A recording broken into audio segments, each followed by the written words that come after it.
del poder. Si este video te eligió, es porque has educado tu algoritmo con oscuridad, porque estás cansado de ser bueno y abusado. Quieres manipular, controlar y mandar. No vienes buscando consejos de autoayuda, vienes a buscar armas. Y las vas a tener. Lo que estás a punto de escuchar no es motivación, es munición. Son principios que no se enseñan en las escuelas ni se comparten entre amigos. Son tácticas que los poderosos aplican en silencio. Leyes que te permiten hacer que otros se dobleguen sin entender cómo lo lograste. No son para los débiles, porque un débil que las use mal se destruye solo. Y te diré algo más. De todas estas, la ley número 17 es la que más me ha ayudado personalmente. Ha cambiado la forma en que la gente me percibe, me ha hecho invisible cuando quiero y letal cuando es necesario.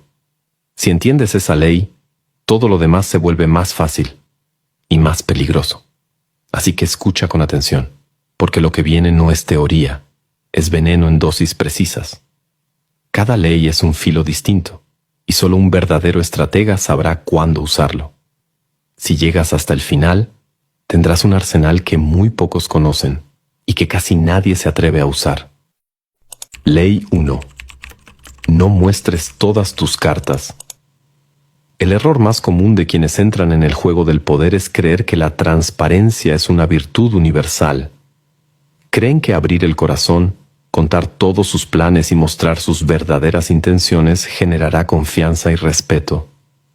La realidad es que, en un entorno donde el poder es la moneda y la información es la pólvora, mostrar todas tus cartas no es un gesto de honestidad, es un suicidio estratégico.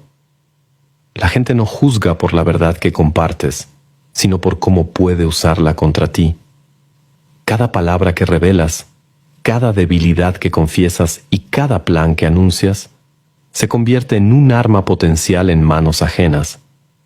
No importa cuán noble sea tu intención, en el momento en que revelas demasiado, quedas expuesto.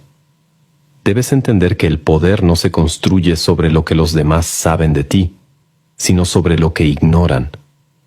El misterio es un campo de fuerza invisible que protege tu posición. Si todos conocen tu estrategia, ya no hay estrategia, solo una ejecución previsible.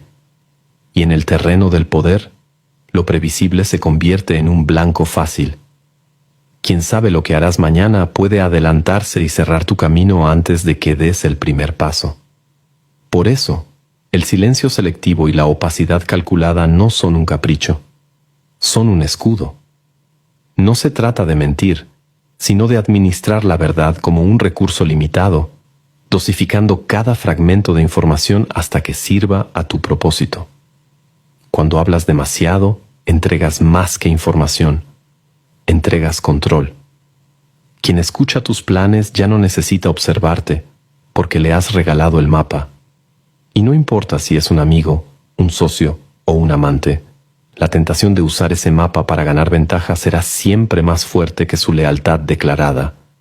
El poder es adictivo y corrompe incluso a quienes juran que jamás lo traicionarían. Por eso, las cartas que más pesan, tus motivaciones reales, tus puntos débiles, tus límites, deben permanecer ocultas. Así, mientras otros creen conocerte, en realidad solo ven la superficie que tú has diseñado. El silencio no significa pasividad. Significa que eres tú quien elige qué piezas del rompecabezas mostrar y cuáles dejar en sombra. La gente llena los vacíos con suposiciones, y esas suposiciones, bien manipuladas, pueden ser más útiles que cualquier verdad. Un rumor calculado, una pista falsa, una omisión oportuna. Cada uno de estos elementos alimenta una narrativa que tú controlas, y mientras ellos creen tener la historia completa, en realidad solo tienen un espejismo que los distrae de tu verdadero movimiento. Mantener tus cartas ocultas también te protege de la presión. Si nadie sabe exactamente cuáles son tus planes, no pueden presionarte para cambiarlos. Si nadie conoce tus debilidades, no pueden explotarlas. Si nadie puede anticipar tus pasos, no pueden bloquearlos. Es el mismo principio que siguen los grandes jugadores de ajedrez. El rival no teme tanto la pieza que ve, sino la que imagina que está por moverse. La incertidumbre es un veneno que mina la confianza del otro y lo obliga a moverse con cautela, dándote más tiempo y más control. Pero esta ley requiere disciplina. El impulso de hablar, de compartir, de buscar validación es humano, y es precisamente por eso que la mayoría fracasa. Rompen el silencio en busca de confianza, y lo único que consiguen es que sus palabras se conviertan en munición ajena. La tentación de impresionar con información es fuerte, pero el verdadero poder no necesita exhibirse para existir. La seguridad interna reemplaza la urgencia de demostrar, y en su lugar, cultiva el hábito de dejar que los demás adivinen, que se pregunten qué piensas, qué planeas, qué sabes, y que nunca estén seguros de tener la respuesta. El dominio de esta ley no te aísla, te eleva. Mientras otros se desgastan justificándose y defendiendo lo que ya han revelado, tú avanzas sin que nadie pueda predecir tu siguiente jugada. Mientras ellos viven reaccionando a las consecuencias de sus palabras, tú diseñas el terreno en silencio. Y es entonces, cuando todos creen que te han leído, cuando lanzas el movimiento que nadie esperaba, porque el verdadero golpe no es el que se ve venir, sino el que llega desde donde nadie pensaba que existía peligro. En el juego del poder, quien se desnuda primero pierde la partida. Mantén tus cartas cerca del pecho, incluso cuando el otro te ofrezca las suyas. Recuerda que su aparente franqueza puede ser una trampa diseñada para que tú bajes la guardia, que el otro hable, que se exponga, que te muestre su juego. Y cuando llegue tu turno, entrega solo lo que necesites para mantener la ilusión. Porque el día que muestres todas tus cartas será el día en que tu destino deje de estar en tus manos. Ley 2. Usa el miedo antes que la admiración. El respeto que nace de la admiración es frágil. Depende de que el otro siga viendo en ti algo digno de alabanza, y eso se puede desgastar, deformar, o incluso volverse contra ti cuando las expectativas no se cumplen. En cambio, el respeto que nace del miedo es como una piedra fría. No cambia de forma con el tiempo y no se quiebra con un mal momento. La admiración es un contrato voluntario. El miedo es una marca que se graba en el instinto más primitivo del otro. Por eso, si buscas que tu poder sea sólido y no una ilusión, empieza por crear una sombra en la mente de quien te observa. El miedo no necesita gritos ni violencia visible. De hecho, la forma más eficaz de imponerlo es sin levantar la voz, sin mostrar la amenaza de forma directa. El verdadero miedo se siembra con señales sutiles, con una calma que no encaja con el peligro latente que la otra persona siente que podrías desatar en cualquier momento. Una pausa demasiado larga antes de responder, una mirada que no se aparta, un silencio que corta la respiración. Cuando la gente no entiende tus límites, pero intuye que traspasarlos sería un error, empiezas a ocupar un lugar distinto en su jerarquía mental. Quien busca ser admirado debe exhibir logros, demostrar habilidades, ganarse el aplauso. Esto lo hace predecible, porque siempre estará obligado a mostrarse y a buscar validación. Pero quien busca ser temido puede permitirse el lujo de no exhibir nada. El misterio se convierte en su aliado. El otro no sabe de lo que eres capaz, solo que podrías ser capaz de todo. Y en esa incertidumbre nace el control, porque el miedo es un contrato sin firma. El otro acepta no cruzar ciertas líneas sin que tú tengas que recordárselo. La admiración, además, da confianza al admirado para acercarse demasiado, para querer entenderte, para creer que puede opinar sobre ti. El miedo, en cambio, crea distancia. Un muro invisible que protege tu territorio psicológico. Nadie intenta invadir un terreno que cree minado. Por eso, un líder que inspira solo admiración se expone a ser cuestionado, mientras que un líder que inspira miedo no necesita repetir órdenes 2 veces. las recibe y se cumplen, aunque no las repita nunca más. No confundas miedo con humillación. El miedo es respeto en su forma más pura, mientras que la humillación crea resentimiento que tarde o temprano buscará vengarse. El miedo inteligente no aplasta sin sentido. Solo recuerda de forma calculada que puedes aplastar si lo decides. Un ejemplo frío. Una sola reacción controlada, pero devastadora, ante un intento de sobrepasarte, basta para que no vuelva a repetirse. No hace falta mostrar dientes todos los días, basta con que el recuerdo de que los tienes permanezca. El miedo tiene un efecto preventivo que la admiración nunca logrará. Alguien puede dejar de admirarte si descubre que no eres perfecto, pero nunca dejará de temerte si sabe que eres capaz de romperle su equilibrio en el momento en que lo consideres necesario. Esto es poder verdadero, no depender de mantener un espectáculo constante para sostener tu influencia. El miedo es autosuficiente, se alimenta de la imaginación del otro. Cada vez que no sabe lo que harás, rellena el vacío con su propia ansiedad. Y la ansiedad es un carcelero mucho más eficiente que cualquier vigilancia externa. Si quieres aplicar esta ley, debes aprender a medir tu presencia y tu ausencia. De que quien nos ayuda es, por definición, alguien de fiar. Incluso los más desconfiados bajan su guardia ante un acto de generosidad inesperada. Aquí es donde debes trabajar con sutileza. Tu ayuda debe ser visible pero no exagerada, valiosa pero no teatral. Si es demasiado evidente, despertará sospechas.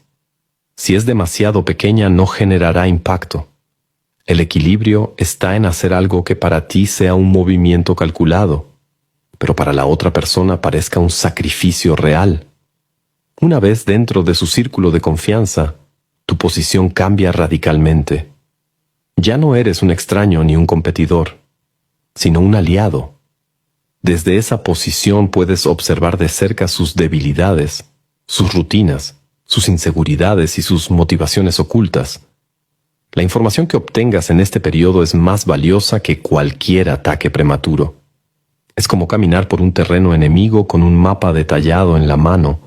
Cuando decidas atacar, sabrás exactamente dónde clavar la hoja para que el golpe sea irreversible. El momento de usar el cuchillo no se decide por impulso, sino por cálculo. Puede ser en un punto de máxima vulnerabilidad, cuando la persona está distraída celebrando un logro que tú mismo le ayudaste a conseguir. O puede ser cuando necesita tu ayuda por segunda vez, y en vez de dársela, tú le muestras la hoja. Esa transición súbita de aliado a amenaza crea un shock emocional tan fuerte que bloquea la reacción. No es solo el daño que causas, sino el colapso psicológico que provocas. La sensación de que todo lo que creías seguro era una mentira. Esa devastación interna es lo que multiplica el alcance de tu ataque. Pero cuidado, esta táctica exige frialdad para sostener la máscara el tiempo necesario. Si tu impaciencia rompe el disfraz, perderás el acceso y la ventaja. Piensa en ello como en un ajedrez lento. Cada pieza que mueves en la fase inicial debe fortalecer tu imagen de aliado, nunca debilitarla. Incluso cuando el cuchillo ya esté afilado, no lo muestres ni con gestos ni con palabras. La sorpresa es tu mayor arma, y una vez que la pierdes, el poder se diluye. Recuerda, la mano extendida es la llave que abre la puerta. El cuchillo oculto es la sentencia que cierras tras cruzarla. El poder real de esta ley no está en la violencia del golpe, sino en la precisión del momento. Porque no hay defensa posible contra un ataque que viene del mismo lugar que, horas antes, te salvó. Ley 7. Controla la narrativa antes de los hechos. El verdadero poder no nace del músculo ni del dinero, sino de la historia que logras imponer antes de que la realidad tenga tiempo de mostrarse. Quien controla la narrativa domina la percepción, y quien domina la percepción controla las decisiones. Los hechos por sí solos son fríos e inertes. Cobran vida cuando alguien les da un sentido. Ese sentido, si no lo construyes tú, lo construirá otro. Y cuando eso ocurra, habrás perdido antes de empezar. Aquí no se trata de la verdad, sino de la primera versión que las personas escuchan, porque la primera versión siempre tiene ventaja sobre cualquier corrección posterior. Cuando tú defines el marco, todo lo que ocurra después será interpretado bajo ese filtro. Si dices que un hombre es un traidor antes de que él pueda explicar sus acciones, cada gesto que haga será visto como traición. Si afirmas que un proyecto es un desastre antes de que empiece, cualquier tropiezo se tomará como prueba. Así es como se controla el terreno mental, no esperando a que los hechos se acomoden, sino moldeando el molde antes de que el yeso se endurezca. Esto significa que tu trabajo empieza antes de la acción, en las conversaciones que nadie cree importantes, en los comentarios lanzados como si fueran casuales, en los rumores sembrados como semillas. La narrativa es un campo de batalla invisible, donde las armas son palabras disfrazadas de observaciones inocentes. El error común es reaccionar a lo que ya se dijo, intentando defenderte o desmentir. Pero cada vez que respondes, juegas dentro del marco del otro. La estrategia superior es la ofensiva preventiva. Lanzar la historia, fijar el contexto, dar nombre a los eventos antes de que tengan uno propio. No dejes que sea el azar quien lo bautice, porque el azar suele estar controlado por los labios de tu enemigo. En la práctica, controlar la narrativa significa diseñar la percepción de tu entorno con una mezcla de anticipación y cálculo. Si sabes que una reunión importante podría volverse en tu contra, siembra antes una historia que te favorezca. Si sabes que una decisión polémica será discutida, filtra tú mismo los detalles que guíen la interpretación. No se trata de mentir descaradamente, sino de seleccionar qué parte de la verdad conviene mostrar y qué parte debe permanecer oculta, al menos hasta que sea inútil para el adversario. Así, aunque los hechos sean los mismos, el significado ya estará a tu favor. Este control no es un acto único, es un flujo constante. La narrativa no se fija una sola vez, sino que debe alimentarse. Cada palabra, cada gesto, cada silencio se convierte en ladrillo de ese edificio mental. Y hay algo más. La gente no busca la verdad, busca coherencia. Si les das un relato que encaje con sus prejuicios y emociones, no necesitarás pruebas sólidas, solo consistencia emocional. Por eso, tu objetivo no es que crean en ti por lógica, sino por comodidad mental. Lo que no incomoda, se acepta. Un enemigo inteligente intentará imponer su versión en paralelo. Aquí es donde debes ir un paso adelante. No basta con tener una historia, debes tener múltiples capas de ella. Una oficial para la mayoría, otra más íntima para los aliados clave y una más ambigua para que los indecisos llenen los huecos con lo que más les convenga. Esa ambigüedad calculada te da margen para adaptarte sin que parezca que cambiaste de versión. Recuerda, la narrativa no es una cadena rígida, es una red elástica que atrapa cualquier interpretación y la acomoda a tu favor. La victoria real llega cuando tu adversario se ve obligado a reaccionar bajo tu guión. En ese momento, aunque crea que está contraatacando, en realidad está confirmando tu historia. Si lo acusaste de actuar por desesperación y responde con un ataque frontal, todos dirán que lo hizo por estar desesperado. Si lo describiste como calculador y responde con calma, confirmará tu análisis frío de su carácter. Tú no solo le diste un papel, lo encerraste en él. Esta ley no es para los que esperan que la justicia hable por ellos, es para los que entienden que la justicia es también una historia y que las historias las escriben los que se atreven a hacerlo primero. Controlar la narrativa antes de los hechos no es solo defenderse, es moldear la realidad futura en la mente de los demás antes de que suceda. El que se adelanta a contar decide qué significa lo que está por pasar. Y en un mundo donde las percepciones matan más que las espadas, quien tiene la historia en sus manos, tiene también la victoria asegurada.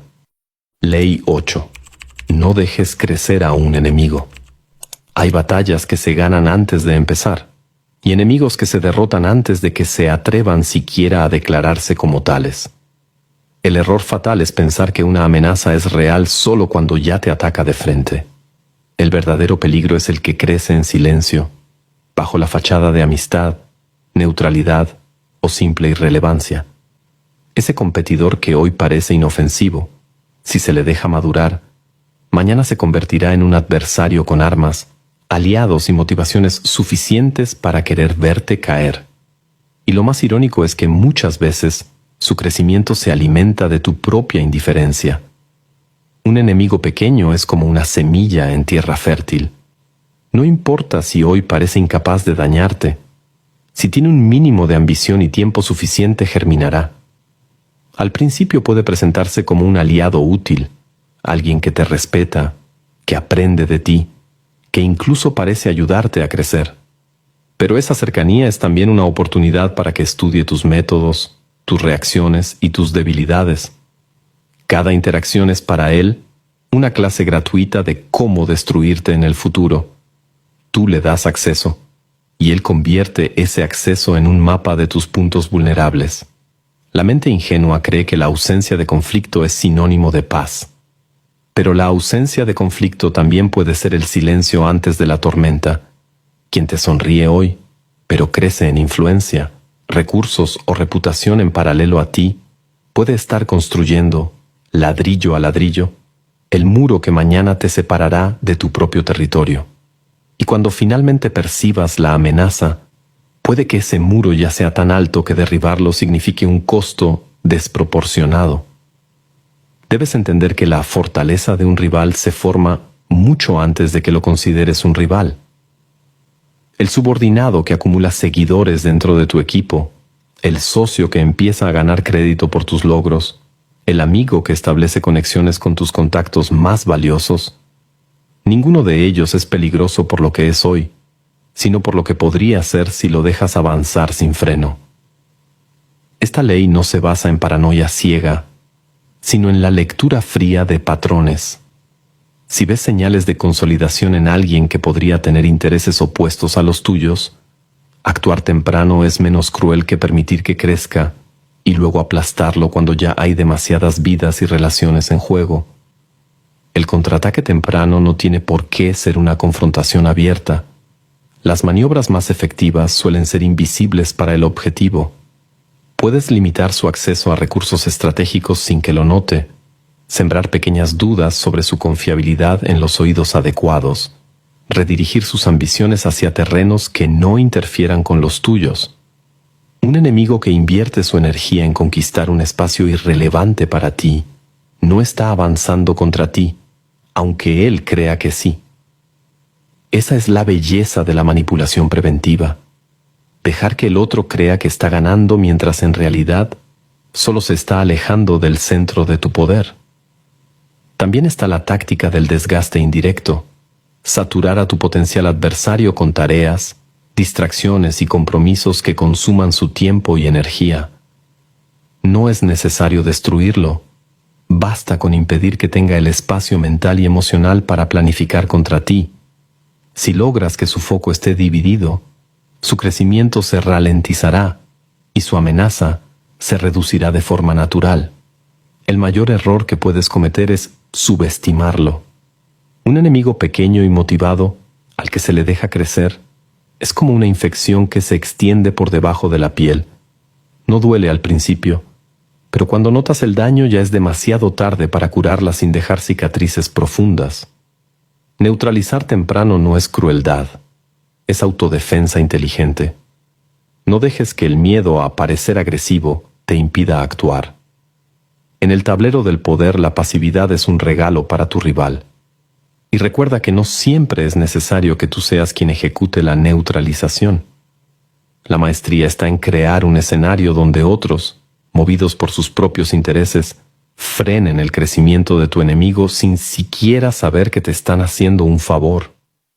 Tal vez un aliado, un superior o incluso otro rival perciba la amenaza y actúe por ti. Si puedes sembrar la sospecha en las personas correctas, tu objetivo se debilitará sin que tu nombre aparezca en la ecuación. Esto no solo preserva tu posición, sino que también evita que el enemigo pueda señalarte directamente como la causa de su caída. Y no olvides, la percepción pública también juega un papel. Si dejas que un enemigo crezca demasiado, otros lo verán como un contendiente legítimo.